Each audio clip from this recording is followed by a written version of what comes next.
Welcome to Kit's Myths and Mysteries, events that have taken place in a world you thought you knew. The pterodactyl was a massive flying reptile, a true king of the prehistoric skies. Scientists tell us they vanished at the end of the Cretaceous period, wiped out along with the dinosaurs. But what if they were wrong?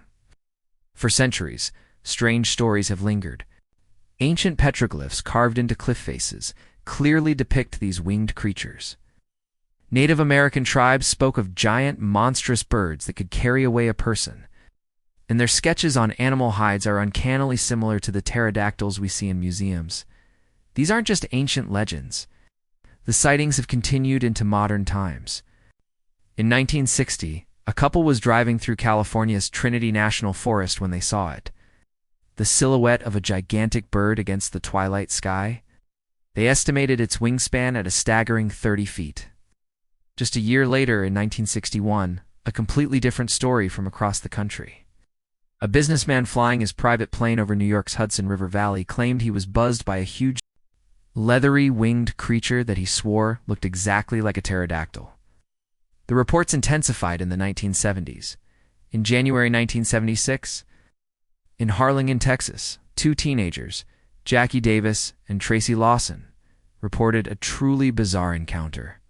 They saw a bird on the ground that stood 5 feet tall, and their parents went to investigate. They found huge three-toed tracks in the dirt, each one 10 inches wide. That very same year in San Antonio, Texas, 3 elementary school teachers were driving when a creature they described as a pterodactyl swooped low over their car. They estimated its wingspan to be between 20 and 30 feet. Over the years, alleged photos of pterodactyls have surfaced from all over the world. The UK, Africa, Mexico.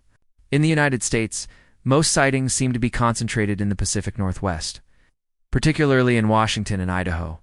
The most recent credible sighting was in 2016, right outside a high school in Eugene, Oregon. So, what do we make of all this? You could easily dismiss these sightings, lumping them in with UFOs and other strange phenomena. Or, if you happen to live in the Pacific Northwest, maybe you should pack a pair of binoculars the next time you go camping. You never know what you might see looking up at the sky.